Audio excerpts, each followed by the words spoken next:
En el tema de hoy vamos a hablar de la tabla periódica de elementos y de cómo estos elementos se enlazan entre sí para formar sustancias. En los temas anteriores hemos hablado de los átomos y de cómo estos forman iones cediendo o cogiendo electrones. Sin embargo, nosotros cuando vamos por la calle no nos solemos encontrar con átomos sueltos, sino nos encontramos con sustancias formadas por millones y millones de átomos. ¿Cómo se forman estas agrupaciones de átomos? Pues la respuesta es que depende de los átomos que juntemos. Por eso, antes de poder hablar de enlaces entre átomos, debemos necesariamente hablar de la tabla periódica de elementos. En la tabla periódica de elementos tenemos mucha información, puesto que los elementos no están colocados al azar, sino que están agrupados por características. Existen tres grandes categorías de elementos: los metales de transición o metaloides y los no metales. Los metales son los elementos que ocupan la parte izquierda, central y un poquito derecha de la tabla. Los veis en la imagen englobados en esa especie de línea negra. Son elementos que contienen en su última capa 1, 2 o 3 electrones y son aquellos que tendían a perder sus electrones para ponerse en una situación estable, es decir, formaban iones positivos. Ejemplos de estos metales, por ejemplo, son el litio, el sodio, que forman iones con carga positiva +1, el berilio y el calcio con carga +2 y, por ejemplo, el aluminio con carga +3. Los no metales ocupan la parte derecha de la tabla, como veis englobados en esa línea negra. Dos cosas importantes a notar. Una, atención al hidrógeno, que aunque está situado en la parte izquierda de la tabla, también es un no metal. Y dos, atención a la última columna de la tabla, que son los gases nobles y que tienen su última capa de electrones rellena y por tanto no forman iones y no reaccionan con nada. Luego, aunque sea un no metal, no se van a juntar nunca con ningún otro elemento. Además, los encontramos como gases con átomos sueltos. Los no metales son elementos que contienen en su última capa 4, 5, 6 o 7 electrones y que tienden a querer completar esa capa ganando electrones y formando iones negativos. Ejemplos de no metales y sus iones son, por ejemplo, el cloro con valencia -1, el oxígeno con valencia -2, el nitrógeno, el flúor, el carbono. Finalmente, los metaloides son 7 elementos de la tabla periódica que veis allí englobados con la línea negra y son unos elementos que tienen en su última capa 4 o 5 electrones y que pueden formar tanto iones positivos como negativos. Son elementos que se encuentran a caballo entre los metales y los no metales. Tienen características de los metales, pero también características de los no metales. Y aunque no los vamos a tratar este curso, son materias que se utilizan generalmente para los dispositivos electrónicos, para los chips electrónicos, etc.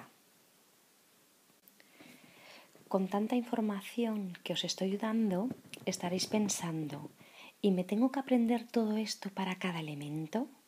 La respuesta es no. La tabla os va a ayudar a hacerlo, porque ha sido concebida para recoger toda esta información de una forma muy sencilla.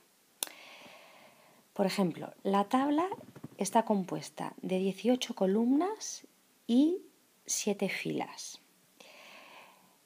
Y los elementos están ordenados con Z en orden creciente, es decir, empezáis en el grupo, en la columna 1, fila 1 con el número Z igual a 1, continuáis Z igual a 2 en el lado derecho, volvéis 3, 4, 5, 6, 7, 8, 9, 10, vais al otro lado, 11, 12, 13, 14, 15, 16.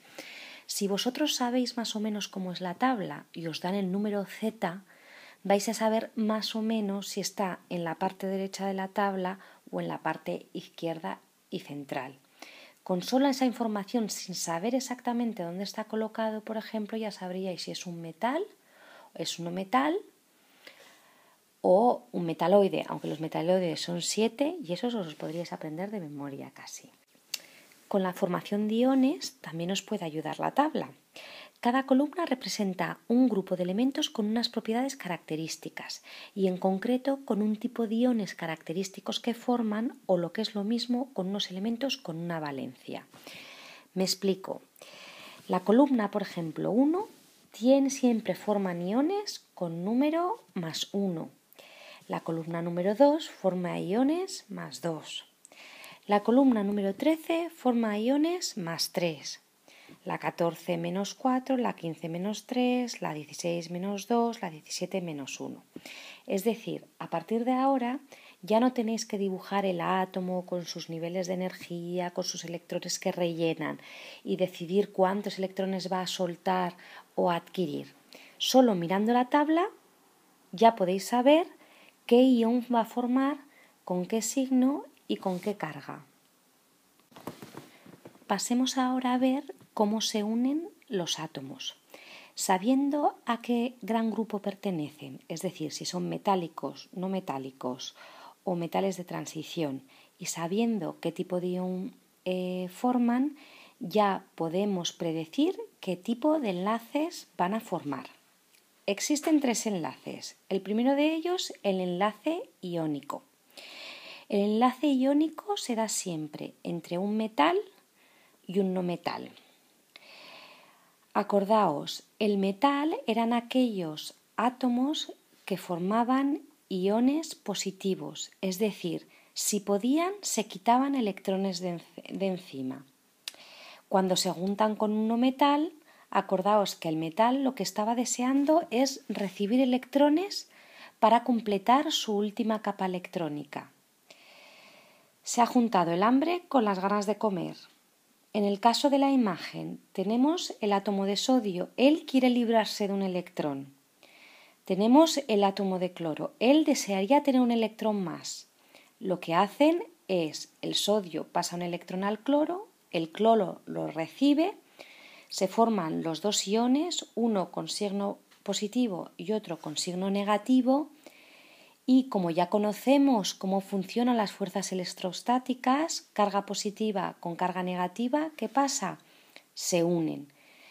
Ya tenemos un elemento formado por cloro y por sodio que permanece unido.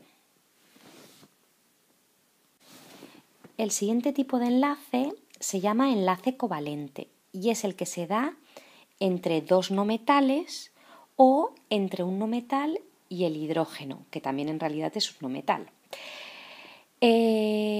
Como recordaréis, los no metales eran átomos que formaban iones negativos, es decir, átomos que deseaban completar sus capas electrónicas y que normalmente tenían valencias del tipo -1, -2, -3.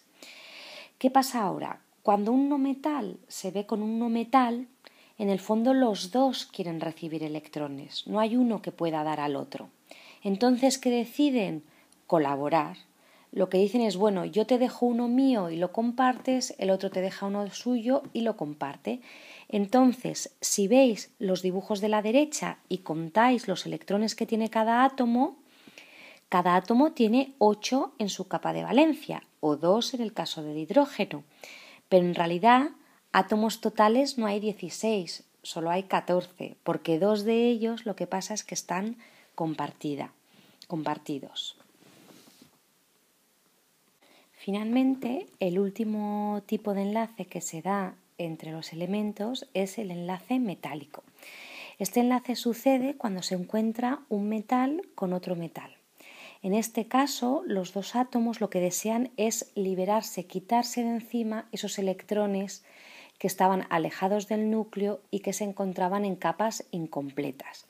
Lo que sucede en este caso es que los dos átomos sueltan esos electrones y los sueltan a una especie de nube que está deslocalizada encima de todos los iones positivos.